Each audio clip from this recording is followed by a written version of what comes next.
мардуми шарафманди Исфара сиюмин солгарди таъсисёбии қувваҳои мусаллаҳи кишварамонро дар фазои орому осудаи ватан ва бо рӯҳияи баланди ватандӯстиву ифтихор аз давлатдории мустақили миллӣ таҷлил намуданд.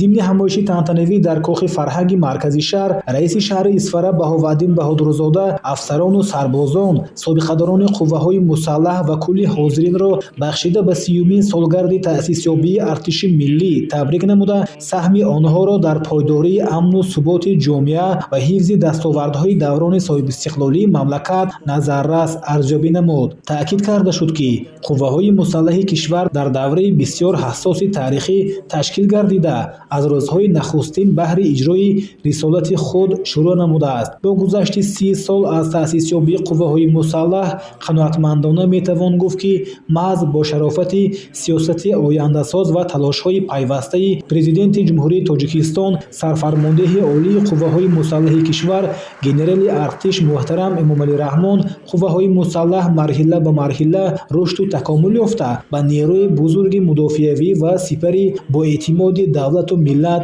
табдил ёфтааст. ای وطن دل را تو میخواهی فدا سازم به جان، دل برای مهر تو ای مهر من باشد مکان. دل بدان از بهر تو یک لحظه هم بیگانه نیست، همچو مرغ کرده اندر شاخ مهرت آشیان.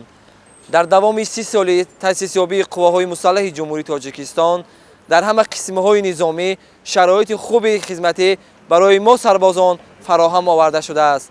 برای ما سربازان خوابگاه‌های زمانوی، سه خوراک گرم، میدانچه‌های ورزشی و کتابخانه و صنفخانه‌های برهوا، برای درسخوانی و استراحت و فراغت شرایط سازگار فراهم آورده شده است. ما سربازان را می‌باید شکرگزاری کرده و سرور دولت، اساسگزار صلح و وحدت ملی، پیشوای ملت، سرفرمانده عالی قواهای مسلح جمهوری تاجیکستان خدمت‌های صافدلانه و صادقانه نماییم. қувваҳои мусаллаҳи ҷумҳурии Тоҷикистон дар барқарор кардани сохти конститутсионӣ ва ҳокимияти қонунӣ, мубориза бар зидди дастаҳои мусаллаҳи ҷинояткор ва ҳифзи сарҳади давлатӣ хизматҳои фидокоронаро анҷом доданд. Қудрату тавоноӣ ва қобилияти баланди омодагии ҷангии қувваҳои мусаллаҳи мо дар ҳимоя, пешгирӣ ва мубориза бар зидди ҳар гуна хатару таҳдидҳо дар машқҳои муштараки фармондеҳиву ситодии кишварҳои аъзои иттиҳоди давлатҳои мустақил, созмони аҳдномаи амнияти дастаҷамъӣ ва созмони ҳамкории Шанхай дар амал борҳо собит гардидааст. ای وطن ای کشوری آزاده‌ام، من ز مادر بهر حفظت زاده‌ام، تا که باشم همدم و همراز تو، گشته‌ام مادر وطن سرباز تو. ما امروز سربازان و سرژانتان قسم حربی 0267 وزارت مدافعه جمهوری تاجیکستان در عرفه جشن 30 سالگی تأسیسیابی قوای مسلح جمهوری تاجیکستان قرار داریم. از فرصت مناسب استفاده برده هر یک خدمتچیان حربی را که امروز در صف قوای مسلح جمهوری تاجیکستان همچون سپری با اعتماد وطن این قرض شهروندی خویش را دفاع نموده است، برایشان در آینده بهترین کامیابی ها، بهترین آرزوها را تمنا دارم. بگذار همیشه تاجیکستان به پیش باشد. تاجیکستان به پیش. مقامات اجرایی حاکمیت دولتی شهر اسفره در پیگیری از سیاست و اقدامات راهبریت حکومت جمهوری تاجیکستان برای حل مسائل وابسته به تأمینات ساختارهای نظامی و مقامات حفظ حقوق با ذخیره‌های مادی و تکنیکی، اینچنین فراهم آوردن زمینه‌های ضروری حقوقی برای ساختار و مقامات ذکر شده منتظم چاره‌جویی می‌نماید و جهت هرچه بهتر گردانیدن شرایط خدمت همه امکانیت‌ها را سفربر می‌سازد. الو ای هموطن تنهانه تو، که ما یک جان و تن تنهانه تو، وطنداری ز فردوسی بیاموز میان انجمن تنها نه تو. خدایبرده ناظمجان هستم، سرژانت خرد، زاده و استقامت کننده ناحیه شهرینه باستانی. دوام یک سال اخیر است که من در صف قواهای مسلح جمهوری تاجیکستان در قسم حربی 02267 شهر اسفره ادای خدمت می نمایم. البته امروز خدمت در صف قواهای مسلح جمهوری تاجیکستان خیلی خوب به راه مانده شده است. البته شکرانه از آن میکنیم که چنین سرور دولت داریم. شکرانه از آن میکنیم که با ما جوانان پیوسته غمخواری می نماید. امروز در صف قواهای مسلح جمهوری تاجیکستان همه آن شرایط هایی که ما خدمتچیان نیاز داریم به خوبی به راه مانده شده است.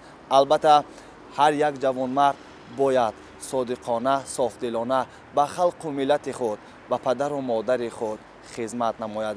از این رو ما جوانان از یک گریبان سر برآورده و پیشوای معظم ملت سرفرمانده عالی قواهای مسلح جمهوری تاجیکستان محترم امام علی رحمان وعده می‌دهیم که وطن خود را حمایت نموده نمیگذاریم که پای ناخلف دشمن خاک وطن ما را زیر نماید. از این رو همه خدمتچیان دولتی را بخشیده به 30مین سالگرد قواهای مسلح جمهوری تاجیکستان تبریک و شادباش نموده بگذار ارتش ملی ما شاه ستون دولت و ملت ما باشد. امروز ما میتوانیم با افتخار اظهار نماییم که مردم تاجیکستان در سیمای قواهای مسلح حامیان و محافظان با اعتماد خود را میبینند و دلپرانه با راه بنیادکاری و سازندگی پیش میروند. محض با شرافت صداقت و جسارت کسبی، فداکاری و جانثاری و خدمت‌های شبانه روزی هیئت شخصی قواهای مسلح و خدمتچیان دیگر مقامات حفظی حقوق مملکت امروز در جامعه ما صلح و ثبات پایدار است و مردم زندگی آسایشته دارند.